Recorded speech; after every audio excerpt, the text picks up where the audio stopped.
Okay, so in the last video, I was Marega talking and saying many things. So here we are trying to get, we have obtained the property that is entered in our string, you remember, in a character form, okay? Now, to use it, we need it in a numeric type, okay? That is double or float or whatsoever, but double here by default, right? So we need it in a numeric type. So how do we do that? Okay, to do that we need to convert, and to convert we have the MATLAB function string to double that helps us to convert from strings or from character to double. Okay, so it will be str.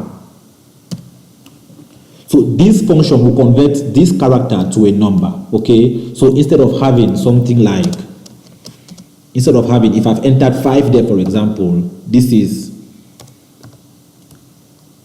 the 5 character that will be added here. So string, for example, will be equals to 5, the 5 that I've placed there. Okay, but once I say string to double of string, then val here will be equal to my actual 5. Okay, without this apostrophe. So this is the 5 that I can do operations with, whether it's plus, whether it's whatsoever, and that I can edit the length here for the x data of my element. You get it? Okay, good. So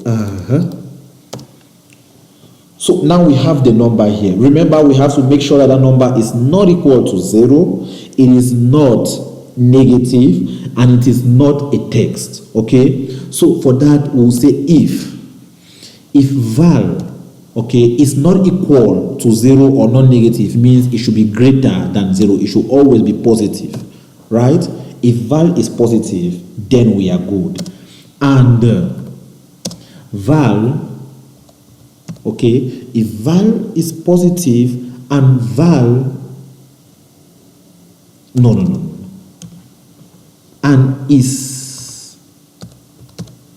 and val is different from none, okay, then we are in the perfect condition. What does it mean for val to be different? Listen, if this string here is a text, okay, if it is a text, for example, that somebody has entered str, for example, to be equal to Loic instead of a number, right, then the conversion of that particular Loic to a value will give me a non-existent number. That is, it will tell this entity is what will happen. Okay, so it will give me none, which is in MATLAB means not a number. I think we should maybe go and try it on our window. So if I say string to double of Loic,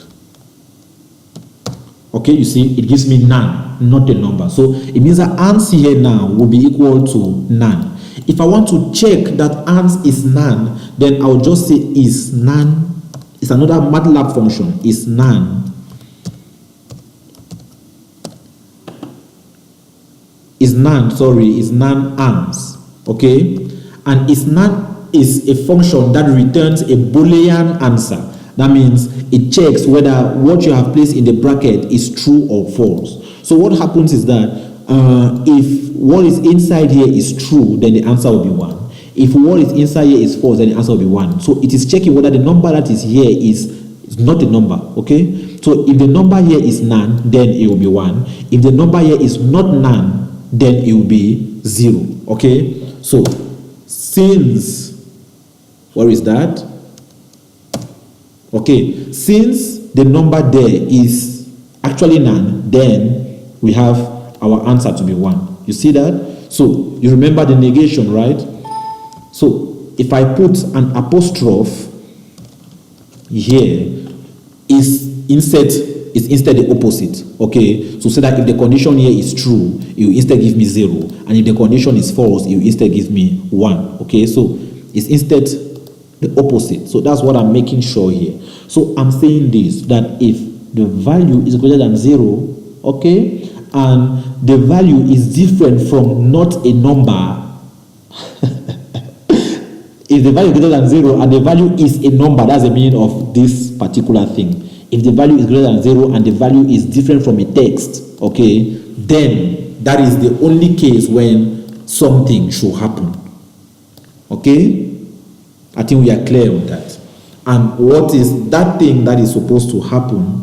That thing that is supposed to happen is that it is supposed to change what? It's supposed to change the length of my element. Okay? So, how can we do that? Well, when I've drawn a line like this, okay, the 0 and 3 is stored in a property called x data, and the 0 and 0 is stored in a property called y data, okay, in this vector form that you are seeing, right? So the length of the line is controlled solely by the x data, and I always like us to have our line at the origin for simplification purposes. So it means that no matter the length that the user will enter, right, we will just need to change this particular tree, right? If the length is 5, this tree will become 5. If the length is 10, this tree becomes 10, and so on and so forth. And this tree here, what is it? It is the second value, okay? It is the second value of our x data. So in fact, what we can do here simply is to set our element. Okay, element is what is the handle of the line, right? So we will set the element x data property, we will set it to 0, 5 and not, or rather 0, what? Val is the new length, okay? 0, val. So the question goes, what if the condition is not respected? What should we do in that case? What should we do? Well, if the number he has entered is negative or is a text, then I think the value that was there before he entered that number should be restored back to its position. Okay? But let's first of all check whether this works before going even right there. So, pap, if I change, for example, to 0, you see, nothing happens, okay? If I change to text, nothing happens. But if I change it, for example, to 5, you see the length have increased to 5. It has set the x, you see at this point did not check. This is our 0 here, and it has changed here to 5, okay? If I put 4, it will instead reduce. If I put 2, it will instead reduce, okay? So, now, the question goes, what if we have put here 0, for example? It will not be too good to allow 0 to stay here, okay? So, what we'll do in that case is that we will return our original length here, okay? That's what we'll do. Okay.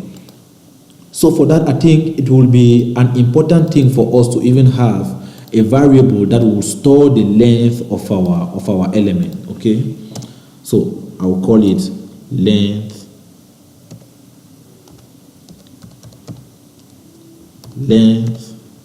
element, okay? I will initialize it to 0 because initially we have no element, right? So length element will be equals to 0. So it means when I have added a particular length here, we should just say length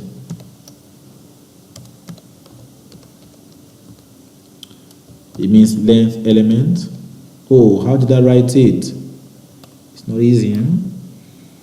No, I will choose LEELT. It's better. It's a better abbreviation for element. Okay, so where was I? Okay, so it means here I will say length element will be equal to what? 3, right? That's what we said our default length is when we have created a new line. Okay, we created a new line, our default length is 3. So it means that when we change the length here, then the length element also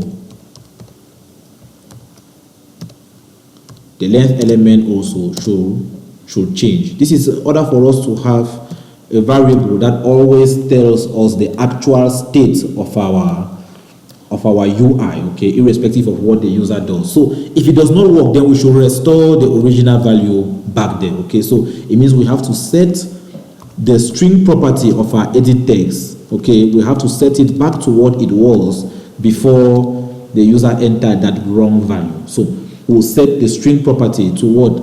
Now, the length element here is what? The length element here is a numeric property. Okay, we'll have to transform it back to a character in order to paste it. Okay, because when it is displayed there, it is displayed as a character. Okay, so let's convert it to a character before displaying it. And to do that, we have the MATLAB function num to string that helps us accomplish that particular task. Okay, so again, I'm trying to go as basic as possible. So we'll say set source string num to string element. So you give us the length of the element that was there before the editing was done. So let's try that. It means if I put 0 here, normally it should come back to 3. Good. If I put text, then it should come back to 3. If I put R and I click outside, it should come back to 3. If I put -9 and I click outside, it should come back to 3. If I've instead put 5, then it has changed. Now when I put -7, it should come back to 5. When I've put 0, it should come back to 5, and so on and so forth. Okay, so thank you very much. I think that will be that for this video. We'll continue in the next video. Okay.